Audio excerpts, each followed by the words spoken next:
Well, hello and welcome to the fourth video or fifth lecture regarding the calcium homeostasis.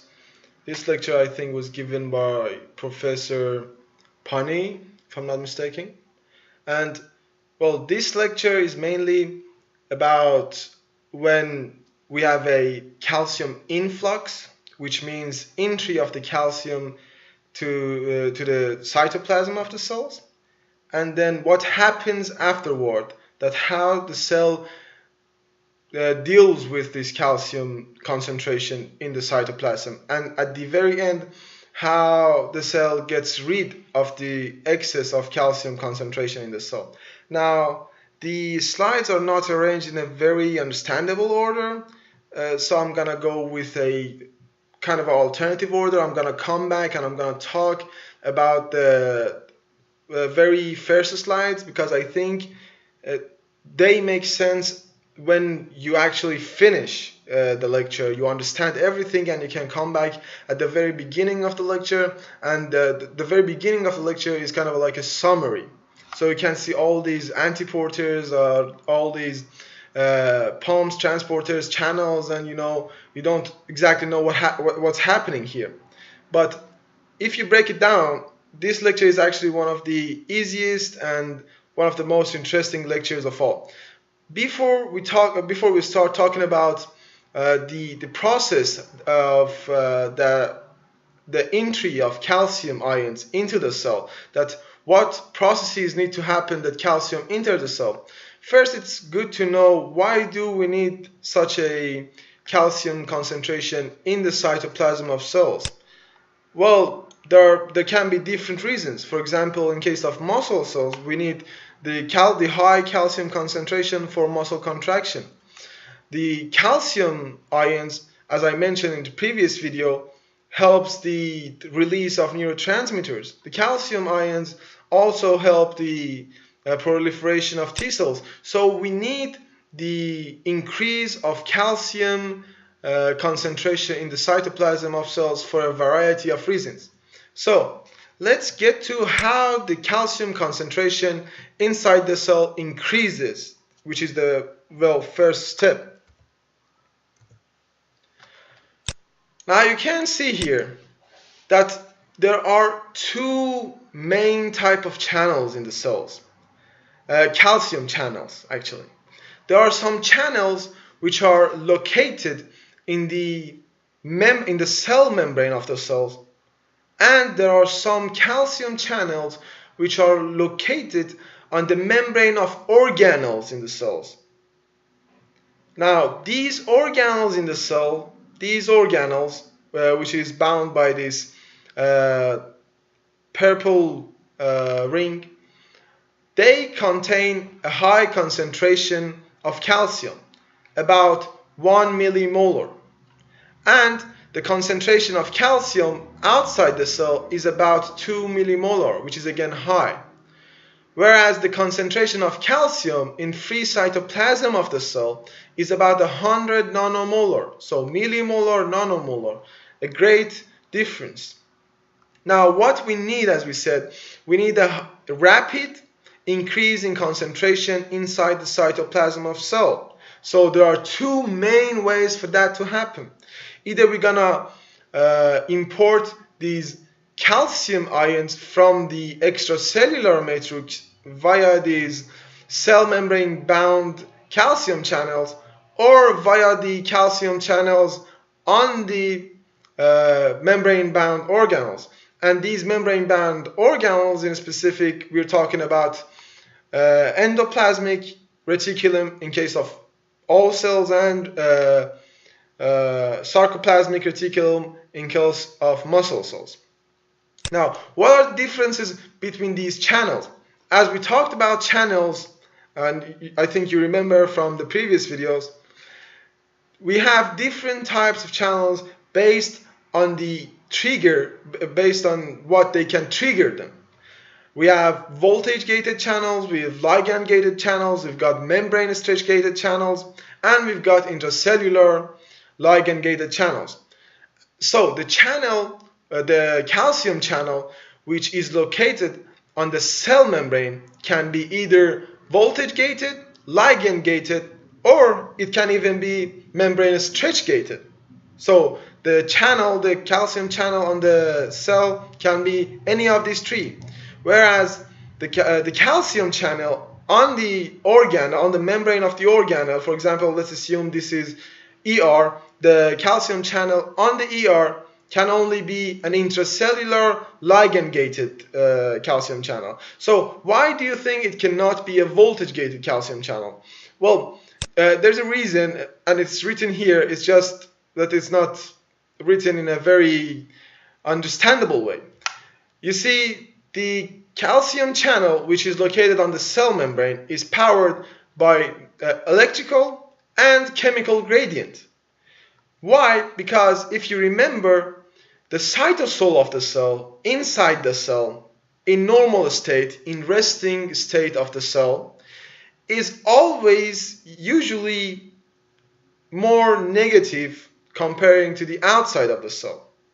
So outside of the cell is more positive. So there is a desire for positive ions from outside the cell to go inside the cell and to form this thermodynamic equilibrium, which you studied in biophysics. So there is a high charge, there is a positive electrical charge outside the cell, and comparing to that great positive charge, there is a more negative charge or less positive charge inside the cell. And there's also, as I said, a lot more calcium outside the cell than there is calcium inside the cell. So calcium ions from outside the cell, they want to rush into the cell, both because of their concentration gradient and their electrical gradient.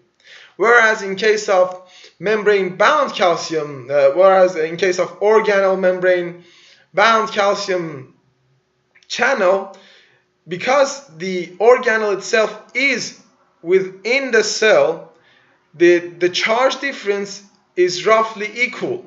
So there is no desire for positive ions like calcium in the organelle, for example ER, to go out. There is no electrical desire, but there is still a chemical desire. There is a concentration desire, and that is why these type of channels are powered by chemical gradient. And as I mentioned, they are intracellular ligand gated. And why they are called intracellular ligand gated? Because their ligand is a secondary messenger, if you remember from the previous lecture we talked about. And that is the main type of channels in the cell. Now we're going to talk about them in more detail just right now. So, the mechanism of entry of calcium into the cell. Before we start talking about calcium channels, let me just remind you something again. So we said we need a rapid high concentration of calcium inside the cell as the first step of anything that's going to happen. So that high concentration of calcium ion is provided via these channels. Now, different type of cells have different type of mechanisms for providing this high calcium concentration.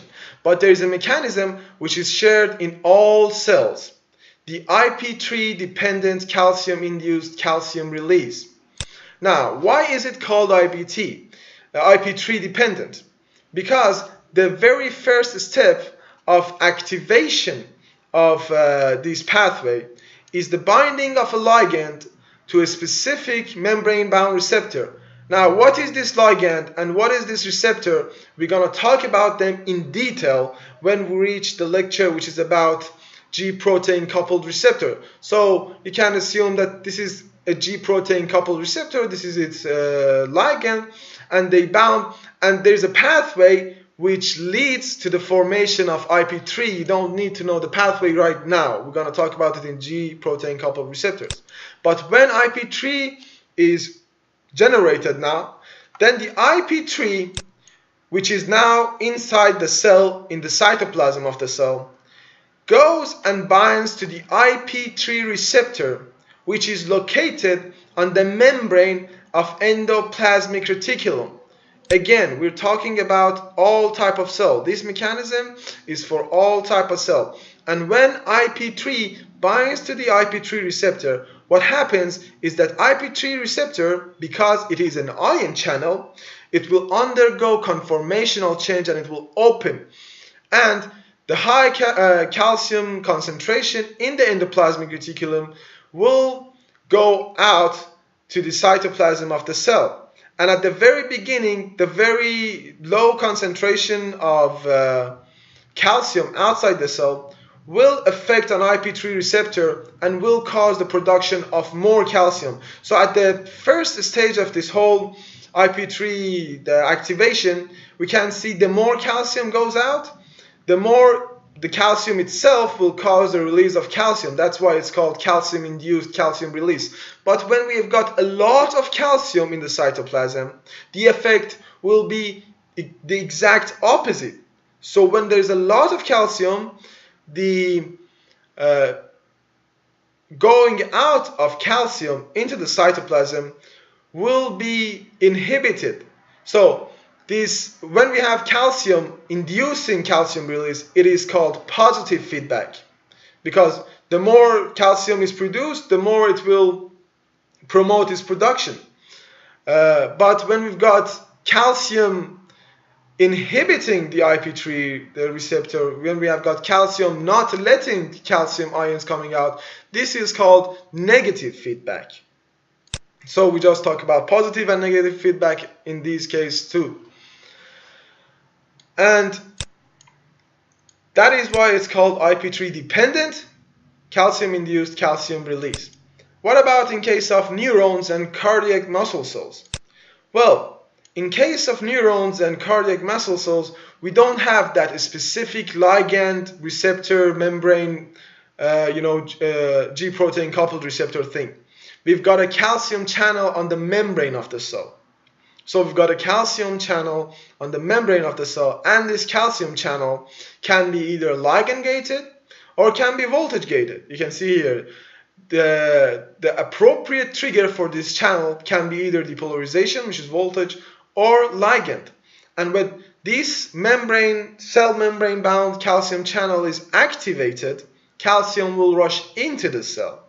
And when calcium rushes into the cell, these calcium ions will bind to another specific type of receptors, ryanodine receptor or RYR receptors. Ryanodine receptors are also located on the membrane of endoplasmic reticulum or sarcoplasmic reticulum in case of cardiac muscle cells.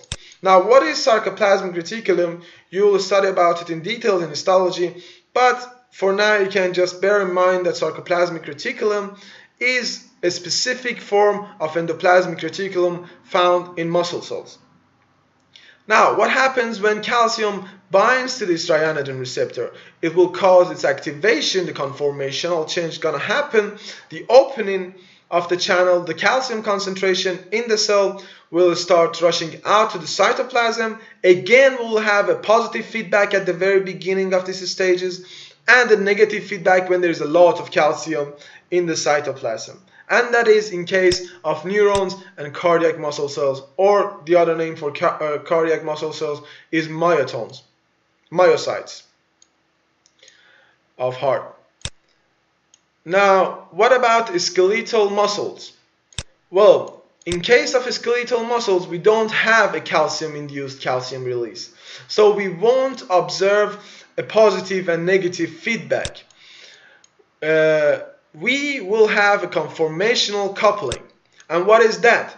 Well, in this case, in the cell membrane, we don't have a calcium channel nor a specific ligand receptor G protein coupled receptor. We will have a DHP receptor, which is a specific type of receptor.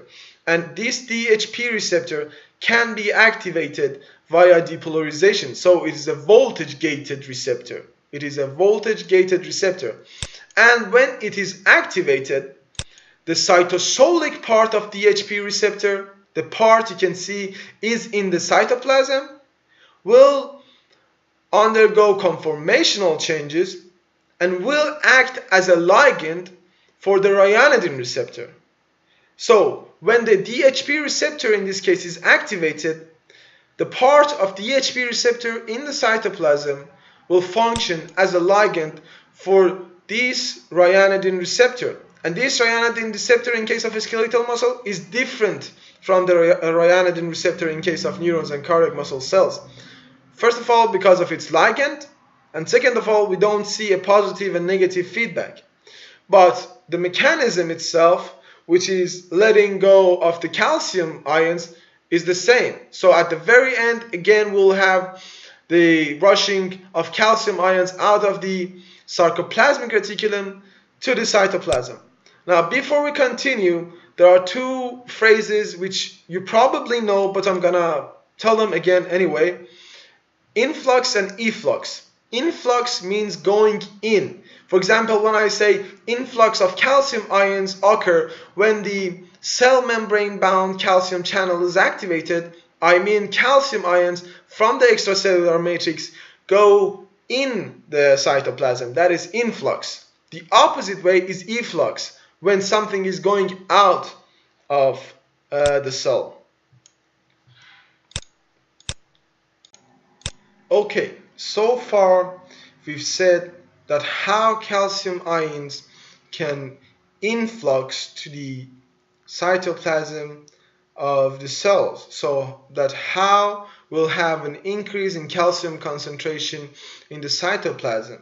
And when we will have this increase in calcium concentration, different kind of things can happen. For example, in case of muscle cells, contraction.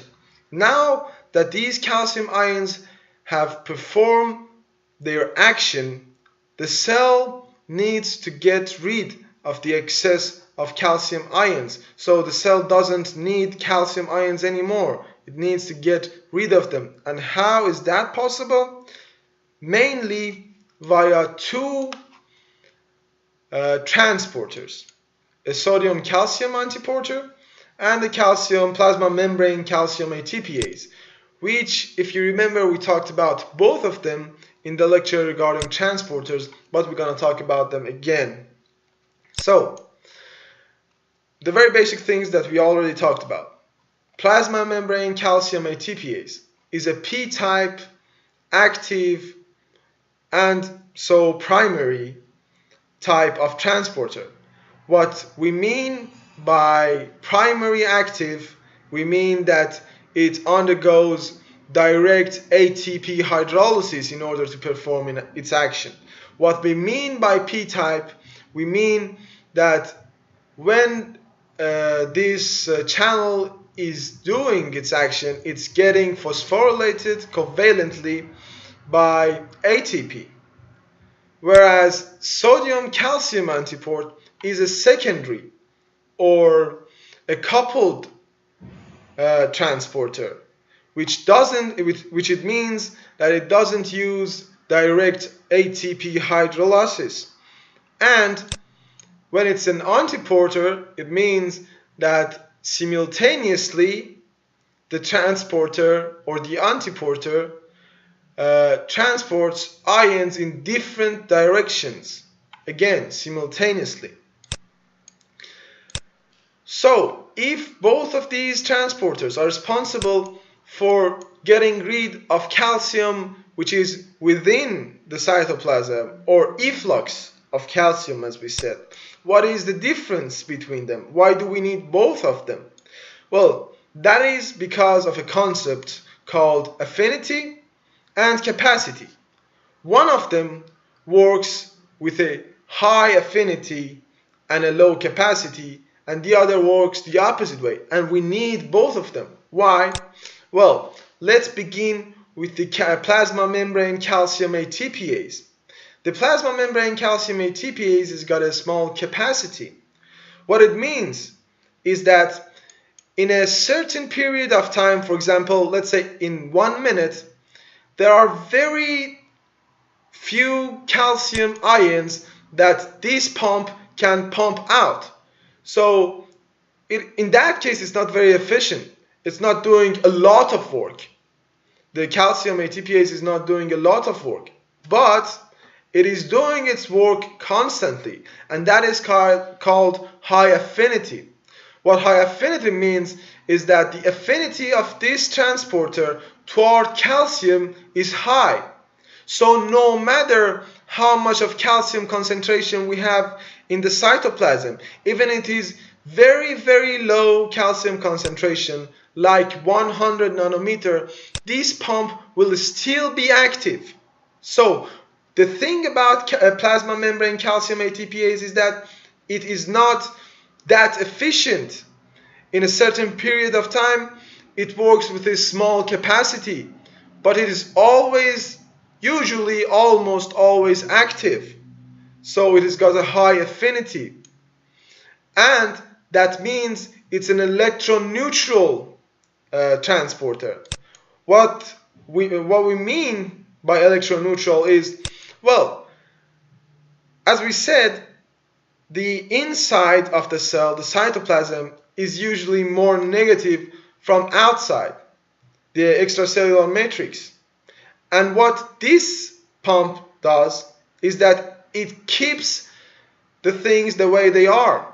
So when everything is okay, when the cell is in resting state, this pump will still pump calcium ions which have found their way somehow in the cell, outside the cell, and by doing so, this pump will keep the interior of the cell more negative.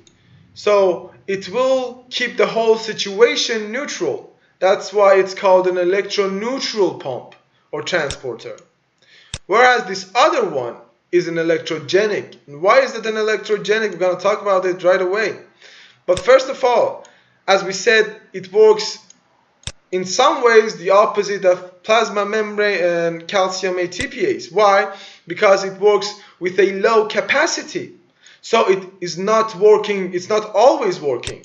For example, when we've got 100 nanomolar concentration of calcium, which is the resting calcium concentration of the cells, which means that cells usually contain 100 nanomolar calcium in them, this antiporter is not working because there is not enough calcium inside the cell to make this antiporter activated. But when there is a lot of calcium in the cell, for example, as we said, after the calcium influx via the ion channels in the cell, when there is a lot of calcium in the cell, now this antiporter will become activated. It's true that it's got a low affinity, but it has got an affinity. So when there are a lot of calcium ions, it will become activated. But when it will be activated, it will work very, very efficiently. And that is why it has got a high capacity. So by high capacity, we mean, for example, in contrast with plasma membrane calcium ATPase, in 1 minute, it can get rid of a lot of calcium ions. And that is why it is electrogenic. Because after the calcium influx, we've got a more positive cytoplasm than the extracellular matrix. You see that? Because the calcium ions are positive after their influx, after we've got a lot of calcium ions in the cell will be more positive than the extracellular matrix. And what this antiporter does is that it takes all these calcium ions rapidly, a lot of them, it takes a lot of them outside the cell and helps the cell, the cytoplasm of the cell, to become negative again. So the cytoplasm of the cell, which was positive, is getting negative. So this antiporter is generating a new electrical difference, a new charge difference, which is not really a new charge difference, it is the resting charge difference, but it's different from what it is right now. And that is why it is electrogenic. And by the way, do not mistake, plasma membrane calcium ATPase is always active. So even when sodium calcium antiporter is active, even then plasma membrane ATPase is always active. That is about the ways that we can get rid of calcium ions from the cytoplasm to the extracellular matrix.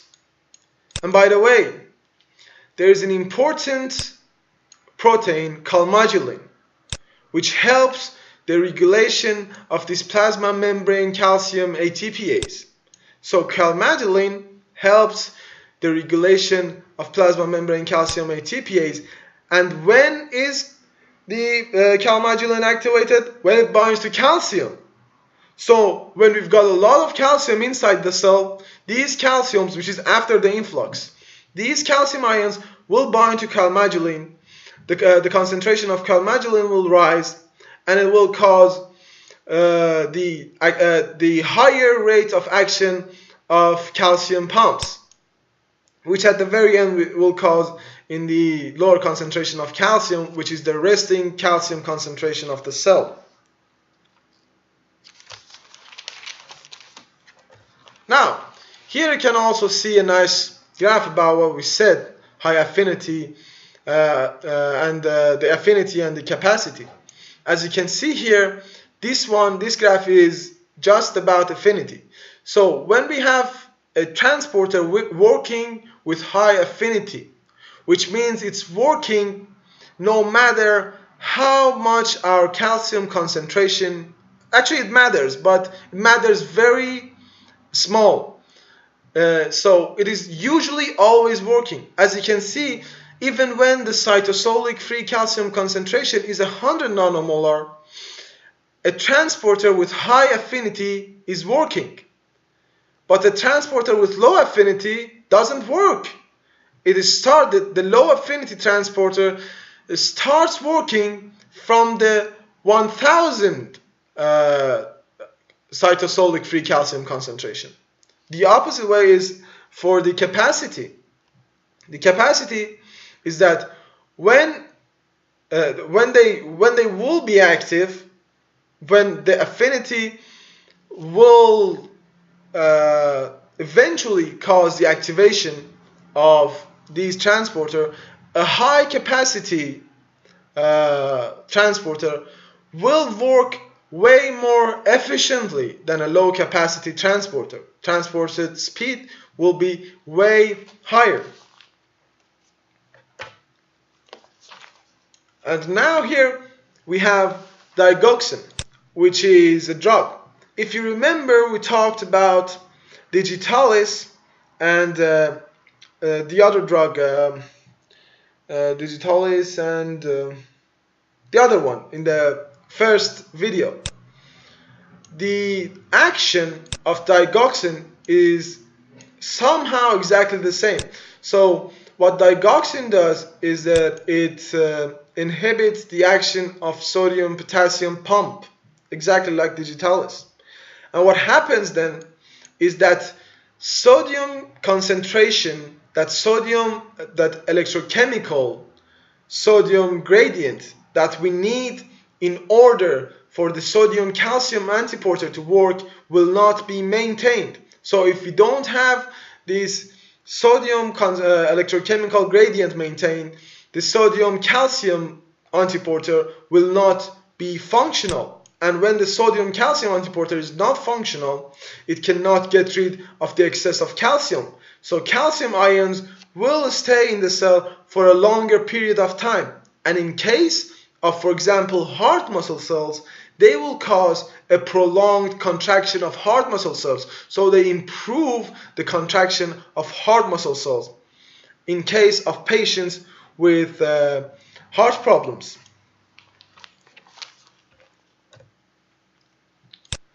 Now, we said that there are specific transporters on the plasma membrane which their job is to get rid of the excess of calcium. But as we said, we also have an intracellular calcium ion stores. For example, endoplasmic or sarcoplasmic reticulums, as we talked about. These organelles also have transporters on their membrane which are responsible for taking back the calcium ions into these stores. Now, these transporters are called SERCA, or sarcoendoplasmic reticulum calcium ATPase. Now, the main difference between SERCA and those two other type of transporters, calcium transporters, which we talked about, is that silica has got both a high affinity and a high capacity. But in nature, silica is also like plasma membrane calcium ATPase, because it's also a p-type ATPase.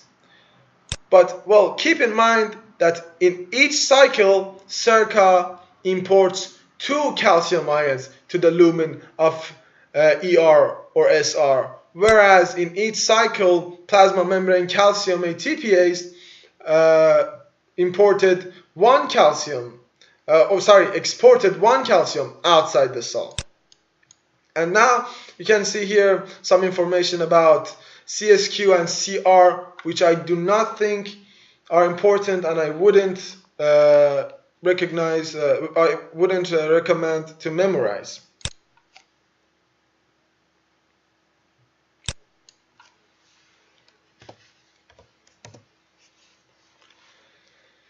And here, well, we have a summary of what just happened, of all the things which we talked about. So first of all, we're gonna have, and this, by the way, is an IP3 dependent calcium-induced calcium release. And why we're talking about this? Because IP3 dependent calcium-induced calcium release is a mechanism shared by all cells. So first we've got the ligand or agonist binding to the cell membrane receptor. And when that happens, we'll have the generation of IP3. And then IP3 binds to the IP3 receptor on the endoplasmic reticulum. What happens is the efflux of calcium to the cytoplasm, because the calcium is going out of the endoplasmic reticulum to the cytoplasm of the cell. And then it will be a positive feedback of calcium on IP3 receptor, which will cause the release of more calcium. And when we've got a lot of calcium, we'll have a negative feedback of IP3 receptor, which will stop the action of IP3 receptors, and then we'll have plasma membrane calcium ATPase and sodium calcium antiporter working to get rid of the excess of calcium. So this is a summary of what we just talked about. Now, one thing that you have to know is this rapid increase in calcium concentration inside the cell is also called a calcium signal. And a calcium signal you can see here, or a calcium spike. This is a calcium signal. You can see here the calcium concentration first is in a resting state. Then there will be the IP3, the generation of IP3, the activation of IP3 dependent of IP3 receptor, and the release of calcium. So you can see the concentration of calcium is going up in this stage, and then we'll have the downregulation of calcium concentration in this stage. So this whole thing is called a calcium signal. Actually, not this whole thing, not the last stage. Actually, the production of calcium till this stage is a calcium signal. So the downregulation of the calcium concentration inside the cell, which is the activation, for example, of sodium calcium antiporter, is after a calcium signal or calcium spike. Now, one question here is that, as you can see this graph, it is calcium concentration in the cell, and the x's are the time. So, and we have these spikes here, which we just talked about. Now, can you tell which one of these is a more intense response? You can see these spikes are higher. The concentration of calcium in these spikes are higher than, for example, these spikes. But this is not a more intense calcium response. This is a more intense calcium response. For example, to be for this concept to be more understandable, let's say the more intense response in case of muscles. So in which case muscles will be contracted stronger. In this case, because the intensity of calcium signal is related to the frequency of the calcium signals, not the height of the calcium spikes or signals.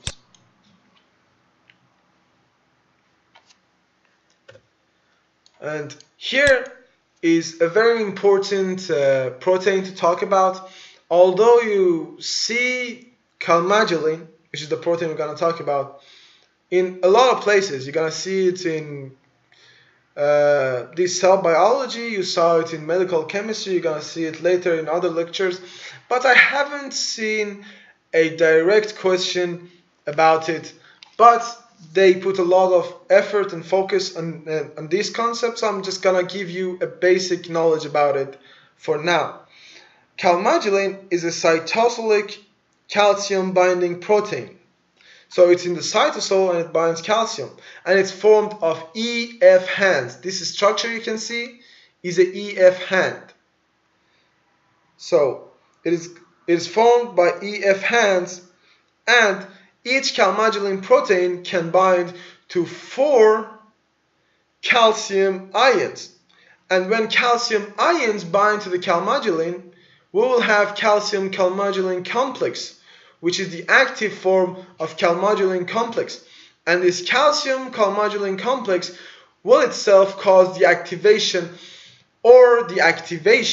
of a lot of other proteins. For example, as we mentioned, the calcium calmodulin complex can regulate the action of plasma membrane calcium ATPase, as we said. Other things that calcium calmodulin can regulate is myosin light chain kinase, or GPK, which is glycogen phosphorylase kinase.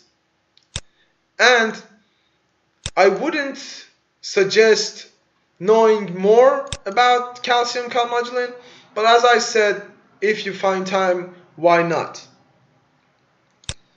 Now let's go back to the first slide, which I said is not very understandable because it's the very beginning of the lecture, whereas it should be at the very end. So now you probably know most of the things in this picture. This great thing here, I think, is a calmodulin. And you can see at the very beginning, we have these plasma membrane calcium channels, which are activated now via ligand, voltage, or membrane stretch. As we said, the plasma membrane calcium channels can be any of them. And calcium rushes in the cell. And the calcium channels on the ER or SR, you can see calcium comes into the cytoplasm of the cell. And when the concentration of calcium in the cytoplasm is very high, the transporters on the plasma membrane will work out to get rid of this concentration, of this high concentration of calcium, and also circa on the membrane of endoplasmic sarcoplasmic reticulum will be functional to import back this calcium from the cytosol. Now about mitochondria, since I personally don't think it is that important, or if I somehow give a very high possibility that they won't ask about mitochondria, but in case they ask, I think these 3 things here are the only things that you need to know. That in the membrane of mitochondria there is there are 2 antiporters, a sodium calcium antiporter and a hydrogen or a proton calcium antiporter. And what they do is the opposite of endoplasmic or sarcoplasmic reticulum. They export calcium out of the mitochondria to the cytoplasm. And so the mitochondrial calcium channel also works in the opposite way of endoplasmic sarcoplasmic reticulum. It helps the influx of calcium to the mitochondrial matrix. And that is actually the main difference between mitochondria and endoplasmic sarcoplasmic reticulum, which is a very important difference. It kind of works the opposite way around. And one thing that you should know, and you probably know, but I'm just gonna say it, is that calcium channel on the mitochondria is not always active. It is usually inactive. It will be activated due to high concentration of calcium in the cytoplasm. So only when we've got a high concentration of calcium in the cytoplasm, the calcium channel on the mitochondria will be activated and the calcium will rush into the mitochondria, which again helps getting rid of high concentration of calcium in the cytoplasm after a calcium signal, if you really think about it. And here is an interpretation of the calcium spikes which we just talked about, and what each of these channels or transporters do in each state. For example, you can see when the calcium concentration is in resting state, when we've got a normal calcium concentration in the cell before a calcium signal, you can see cytosolic calcium concentration at about 200 nanomolar. Mostly calcium pumps are active. With calcium pump, it means plasma membrane calcium ATPase, which, as we said, works in a high affinity, and it's an electroneutral, so it's working in the resting state to keep the resting state in resting state. And at the very beginning, at the very beginning of the calcium spike, you can't really distinguish between when the calcium concentration is going up and when it's going down, but let's assume this green one is when it's going up. It's the beginning of calcium signal.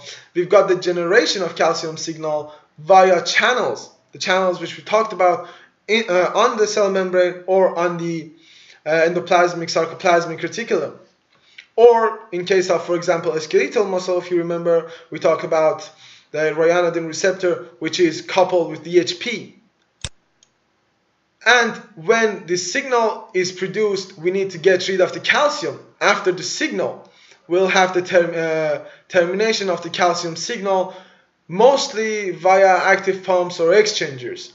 Active pumps or exchangers, mostly actually via exchanger, mostly via an antiporter, sodium calcium antiporter, which we talked about. And you can see here the transporters which operate at the resting calcium concentration will be also active in all stages. That transporters are in specific plasma membrane calcium ATPase.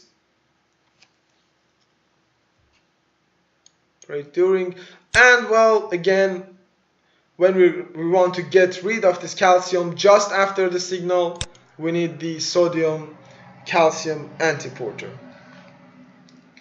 And I think this lecture is mostly on. The last thing that I just want to point out is that at the very end of this lecture, there are two charts, this one and this one, which are very useful. They somehow summarize most of the important stuff in the lecture, like what are the mechanisms for entry and export of calcium, for example, in the membrane of cytoplasm, or in the membrane of sarcoplasm or endoplasm, or in the membrane of mitochondria. You see this information here is very useful, is very summarized, and I really recommend reading it after you're done studying the lecture and understanding it. This will really help. And also this one, which is the comparison between ryanodine receptor and IP3 receptor. And as we said, we've got two types of ryanodine receptors. One in the skeletal muscle, which doesn't really have that positive negative feedback, and its ligand is part of DHP receptor. And we've got another ryanodine receptor in cardiac muscle cells and neurons, which does possess that positive and negative feedback and is activated via calcium, which is a calcium-induced calcium release. And then we've got IP3 receptor. So these two slides are very important. And that's it about the calcium lecture. This is actually one of the most important lectures.